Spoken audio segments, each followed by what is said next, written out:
안녕하세요. 손가락복음 선교의 지휘자 강사입니다.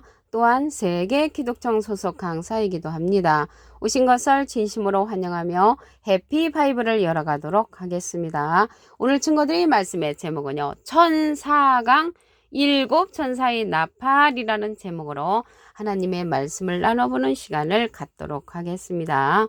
계시록 8장 7절을 보시게 되면 첫째 천사가 나팔을 부니 피 섞인 우박과 불이 나서 땅에 쏟아짐에 땅의 3분의 1이 타서 사위고 수목의 3분의 1도 타서 사위고 각종 푸른 풀도 사위더라 라고 말씀에 기록되어 있습니다.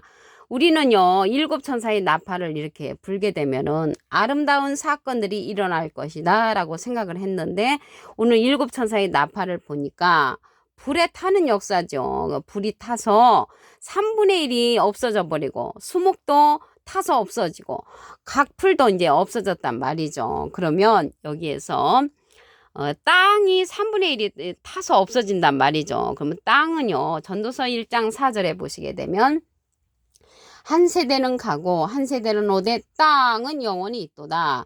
여기서 불에 타서 없어지는 땅은요, 우리가 밟고 다니는 땅을 말하는 것이 아니고 땅에 속한 자를 말하는 것입니다. 여기 수목의 3분의 1도 타서 없어진다고 했는데, 여기 수목은 나무잖아요. 나무는 예레미야 5장 14절 그 밑에 부분에 보시게 되면 이 백성으로 나무가 되게 하리니, 그래서 하나님의 백성을 갖다가 나무로 상징되었는데 땅에 속한 하나님의 백성이 3분의 1이 불에 탄다는 것을 말씀을 드립니다. 각종 푸른 풀도 사위더라. 이게 풀이 나왔는데 이사야 40장 7절에 보시게 되면 이 백성은 실로 풀이로다. 그래서 하나님의 백성 가운데 땅에 속한 백성이 불에 타서 없어지는 사건이 첫째 천사의 나팔 때 이러한 심판이 이루어진다는 것을 말씀을 드립니다. 그러면 둘째 천사 나팔 때를 보도록 하겠습니다. 계시록 8장 8절을 보시게 되면 둘째 천사가 나팔을 부니 불 붙는 큰 산과 같은 것이 바다에 던지오매, 불 붙는 큰 산과 같은 것은 핵폭탄 같은 것을 이제 생각하면 되시겠습니다. 바다에 던지음에 바다의 3분의 1이 피가 되고 바다 가운데 생명 가진 피조물들이 3분의 1이 죽고 배들의 3분의 1이 깨어진다고 했습니다. 여기 바다는 많은 물을 갖고 있잖아요. 그래서 이 물 위에 앉은 자가 있습니다. 계시록 17장 1절에 보시게 되면 이리 오라, 많은 물 위에 앉은 큰 음녀의 받을 심판을 내게 보이리라고 했습니다. 이러한 음녀라고 하니까 무슨 육신적으로 음행을 한 그러한 자가 아니고요, 영적으로 간음한 자를 말하고 있습니다. 야고보서 1장 18절에 보시게 되면 예수님은 진리의 말씀으로 우리를 낳으셨느니라 라고 했습니다. 낳는 일은 원래 여자가 하지만 진리의 말씀으로 우리를 낳으신 분이 예수님이신데, 비진리로서 저들을 낳은 자가 음녀죠. 음녀가 많은 물 위에 앉아서 바다의 3분의 1이 피가 되고 바다 가운데 생명 가진 피조물들이 3분의 1이 죽는 역사는 이 음행의 그러한 피를 먹고 많은 사람들이 영적으로도 죽고 육신적으로도 불붙는 큰 산과 같은 것이 바다에 떨어지니까 세상 바다죠. 세상 바다에 떨어져서 그러한 심판을 받는다는 것을 말씀을 드립니다. 셋째 천사 때를 보도록 하겠습니다.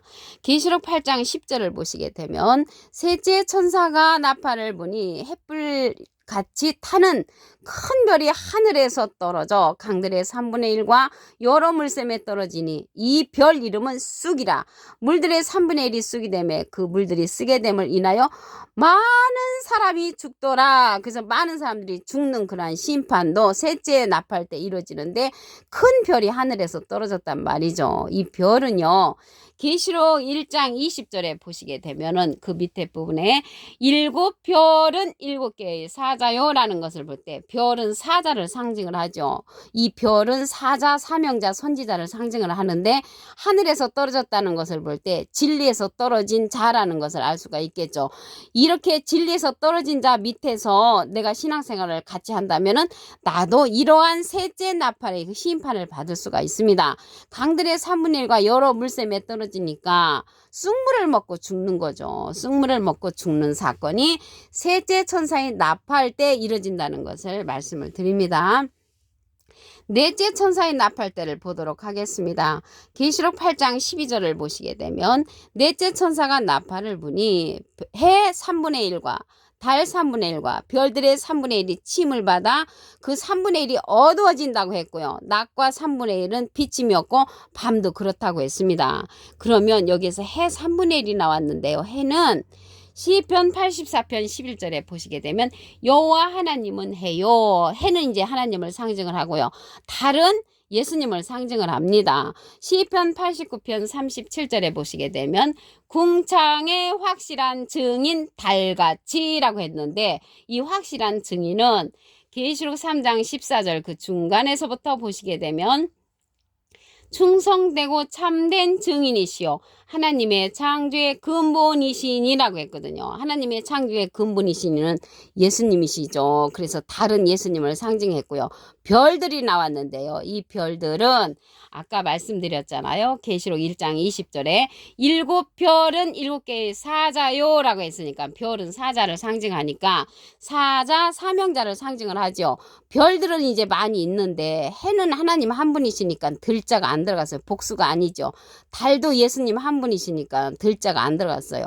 별들은 선지자들은 많잖아요. 그래서 들자가 들어갔는데 3분의 1이 비침이 없다는 것은 하나님의 생명의 말씀을 3분의 1만큼은 비침이 없는 거예요. 그때는 예를 들어서 이러한 비침의 시간이 우리가 100시간이었다. 그러면 3분의 1이 비침이 없으니까 33시간은 그러한 비침이 없어지는 때가 넷째 천사의 나팔이라는 것을 말씀을 드립니다. 그러면 다섯째 천사의 나팔 때를 보도록 하겠습니다. 계시록 9장 1절을 보시게 되면 다섯째 천사가 나팔을 불매 내가 보니 하늘에서 땅에 떨어진 별, 여기 또 하늘에서 땅에 떨어진 별이 있네요. 이러한 자들은 이러한 자 밑에서 내가 신앙생활 하면은 나도 다섯째 그러한 나팔의 그러한 심판을 받을 수가 있습니다. 그 자가 무주객 열쇠를 받았단 말이죠. 이때는 계시록 9장 4절에 보시게 되면 저에게 이르시되 땅에 풀이나 푸는 것이나 각종 수목은 해하지 말고 오직 이마에 하나님의 입맞지 아니한 사람들만 해하라고 했습니다. 인을 맞아야 되겠죠. 그래서 그들을 죽이지는 못하게 했고 5달 동안 괴롭게 하는 그러한 심판입니다. 그러니까 5개월 환란이죠. 5개월 환란.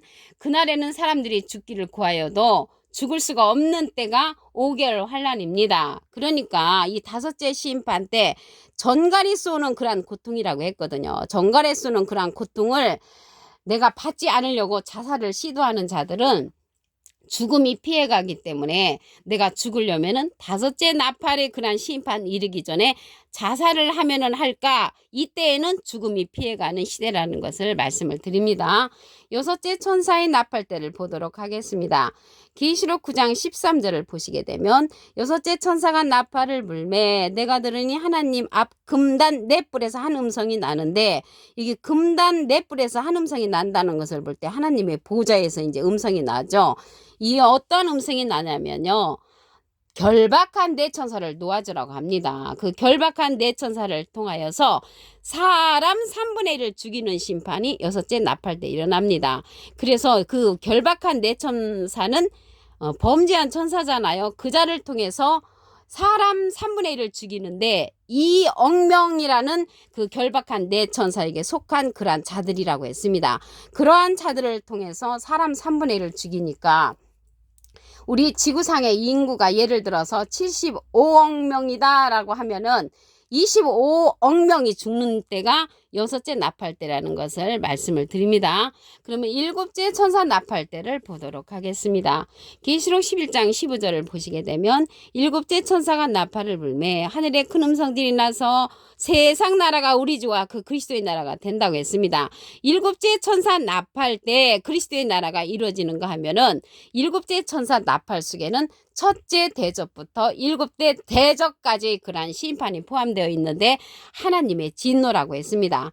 계시록 15장 1절에 보시게 되면 일곱째 천사가 일곱 재앙을 가졌으니 곧 마지막 재앙이라 하나님의 진노가 이것으로 마치리로다 했습니다. 마지막 일곱 재앙은 첫째 대접부터 일곱째 대접까지의 심판을 말하고 있습니다. 하나님의 진노인데 첫째 인부터 여섯째 인까지는 예수님의 진노라고 했습니다.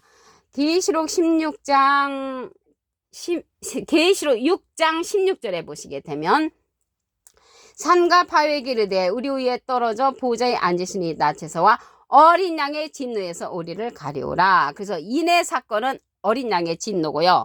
이러한 7대접의 심판, 마지막 대접은 하나님의 진노라는 것을 말씀을 드립니다. 계시록 6장 7절을 보시게 되면 첫째 천사가 나팔을 보니 피 섞인 우박과 불이 나서 땅에 쏟아지는 심판인데 불로써 죽는 자가 3분의 1이 죽는다는 것을 말씀을 드립니다. 계시록 8장 8절을 보시게 되면 둘째 천사가 나팔을 보니 불붙는 큰 산과 같은 것이 바다에 던짐에 바다의 3분의 1이 피가 되고 바다 가운데 생명 가진 피조물들의 3분의 1이 죽는 사건이 또 둘째 천사의 나팔 때죠. 그래서 이렇게 나팔의 천사가 아름답게 불리우는 것이 아니라 이때는 심판의 사건들이 일어나고 죽이는 심판이라는 것을 말씀을 드립니다. 계시록 8장 10절을 보시게 되면 셋째 천사가 나팔을 부니 햇불같이 타는 큰 별이 하늘에서 떨어지니까 비진리에 속한 그러한 선지자죠. 그 자에게 속해서 내가 신앙생활을 함께 한다면 나도 셋째 나팔의 그러한 심판을 받을 수가 있는데 이때 쓰게 됨을 인하여 많은 사람들이 죽는 사건이 일어나죠. 이때도. 그래서 이러한 나팔의 사건들은 죽이는 심판, 많은 사람이 죽는 사건이라는 것을 말씀을 드립니다. 계시록 8장 12절에 보시게 되면 넷째 천사가 나팔을 부니 해 3분의 1과 달 3분의 1과 별들의 3분의 1이 침을 받아 3분의 1이 어두워지고 낮 3분의 1은 비침이 없고 밤도 그러하다고 했습니다. 해는 하나님을 상징한다고 했죠. 달은 예수님을 상징하고 고요. 별들은 선지자들을 상징한다고 그랬죠. 사자, 하나님의 사자. 계시록 1장 20절에 보시게 되면 7별은 7개의 사자요 했으니까 사자, 사명자, 선지자를 상징을 합니다. 그래서 이러한 별이 비침이 없다는 거는 그 생명의 말씀, 생명의 빛을 비춰주지 아니하고 3분의 1은 가려지는 그러한 시대가 넷째 천사의 나팔 때라는 것을 말씀을 드립니다. 계시록 9장 1절을 보도록 하겠습니다. 다섯째 천사가 나팔을 불매 내가 보니 하늘에서 땅에 떨어진 별, 여기에서 하늘에서 땅에 떨어진 그러한 사명자죠. 하늘에 있을 때 신앙생활을 잘 해다가 땅에 떨어졌을 때 계속 신앙생활을 하고 있다면은 나도 다섯째 천사의 그러한 해를 받을 수가 있죠. 이때는 5개월 환란이라고 했습니다. 이 5개월 환란에는 입맞지 아니한 자만 해하라고 했고 그들을 죽이지는 못하게 하고 5달 동안 괴롭게 하는데 전갈이 사람을 쓸 때 그 괴로움과 똑같다고 했습니다. 그날에는 내가 죽기를 구해도 죽음이 면해가니까 자살을 시도해도 내가 다시 살아나는 때가 이 다섯째 나팔 때의 그 어마한 심판이라는 것을 말씀을 드립니다. 여섯째 나팔 때를 보도록 하겠습니다. 계시록 9장 13절을 보시게 되면 여섯째 천사가 나팔을 불매 내가 들으니 하나님 앞 금단 네 뿔에서 음성이 나는데 결박한 네 천사를 놓아주라겠습니다. 그 결박한 네 천사를 통하여서 사람 3분의 1을 죽이기로 심판하는 그러한 심판이 여섯째 나팔 때입니다. 지구상에 75억 명이 있다고 하면은 25억 명이 죽는 때가 이 여섯째 나팔 때인데 그들에게 속한 그 결박한 네 천사에게 속한 자가 2억 명이라고 했죠. 2만만이라고 했는데 2만만은 2만이 만 개가 있으면 2억 명이죠. 그래서 어마어마한 숫자들을 통해서 사람 죽이는 심판이 일어날 때가 여섯째고요. 일곱째 천사 나팔 때는 그리스도의 나라도 이루어지고 일곱 재앙도 이루어집니다. 계시록 11장 15절에 보시게 되면 일곱째 천사가 나팔을 불매 우리 주와 그리스도의 나라가 되기도 하고요. 그리스도의 나라로 들어갈 자가 있는가 하면은 일곱 재앙은 마지막 재앙인데 하나님의 진노라고 했잖아요. 그래서 하나님의 진노의 사건 첫째 대접부터 일곱째 대접까지의 심판이 일어나는데 이 마지막 재앙에 임하는 자들은 이러한 그리스도의 나라에 들어가지 못하고 그리스도의 나라에 들어갈 자는 하나님의 뜻대로 사는 자들이 그리스도의 나라에 들어간다는 것을 말씀을 드립니다. 그래서 일곱 천사의 나팔은 일곱째 인 속에 첫째 나팔부터 일곱째 나팔까지가 포함되어 있습니다. 오늘 천사강 일곱 천사의 나팔이라는 제목으로 하나님의 말씀을 나눠보는 시간을 가졌습니다. 감사합니다.